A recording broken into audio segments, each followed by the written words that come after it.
We must up the place, turn up the bass and make them all out.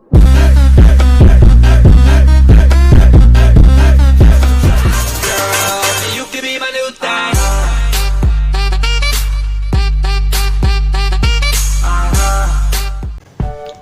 Hello guys, welcome back to my YouTube channel. Semoga kalian masih dalam keadaan sehat dan tetap semangat.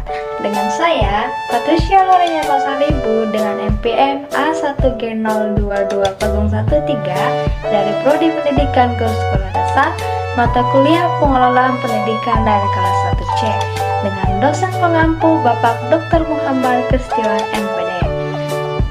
Nah, kalian pasti masih ingat kan pada video saya yang sebelumnya yang membahas tentang konsep dasar manajemen pendidikan. Nah, dalam kesempatan kali ini kita akan membahas materi bab yang kedua mengenai tugas dan tanggung jawab manajemen pendidikan sebagai salah satu pemenuhan tugas mata kuliah pendidikan.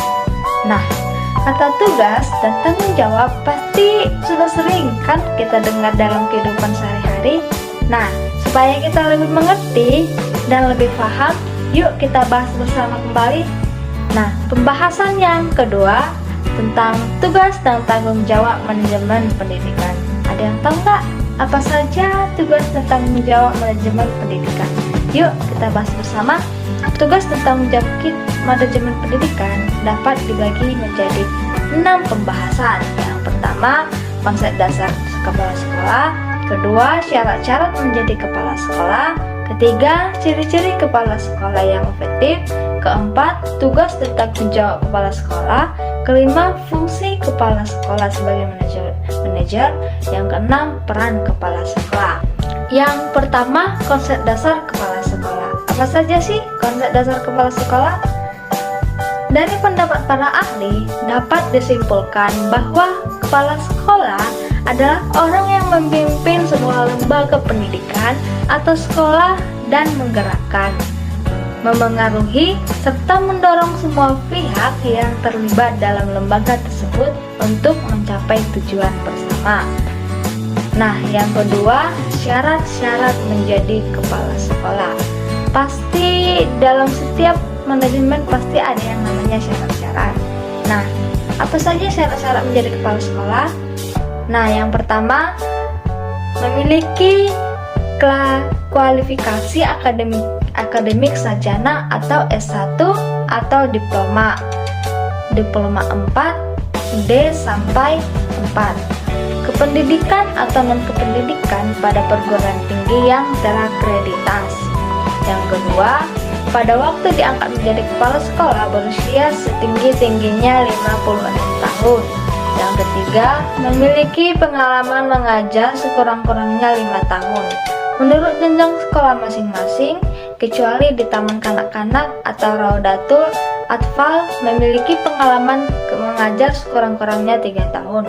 Yang keempat, memiliki pangkat serendah-rendahnya 3C bagi pegawai negeri sipil ataupun PNS, dan bagi non-PNS disetarakan dengan kepangkatan yang dikeluarkan oleh yayasan atau lembaga yang bersangkutan. Yang ketiga, ciri-ciri kepala sekolah efektif. Nah, ciri-ciri kepala sekolah yang efektif menurut Kusnuridol 2010 adalah sebagai berikut. Yang pertama, memiliki visi yang kuat tentang masa depan sekolahnya dan ia mendorong semua staf untuk mewujudkan visi tersebut. Yang kedua, memiliki harapan tinggi terhadap prestasi siswa dan kinerja staf. Yang ketiga, tekun menguati para guru di kelas dan memberikan umpan balik yang positif dalam konstruksi dalam rangka umpan bal memecahkan masalah dan memperbaiki pembelajaran. Yang keempat, mendorong pemanfaatan waktu secara efisien dan untuk meminimalis merancang langkah-langkah kekacauan. Yang kelima, mampu memanfaatkan sumber-sumber material dan personil secara kreatif.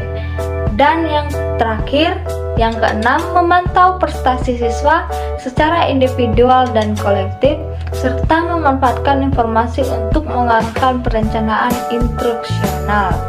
Nah, yang keempat, Tugas dan tanggung jawab kepala sekolah.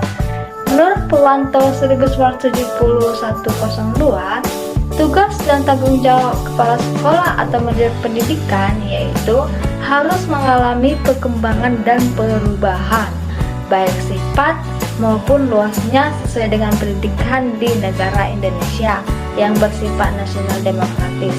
Maka, sifat kepemimpinan manajemen sekolah pun harus berubah dengan mengarah pada kepemimpinan pendidikan yang demokratis. Yang kelima, fungsi kepala sekolah sebagai manajer.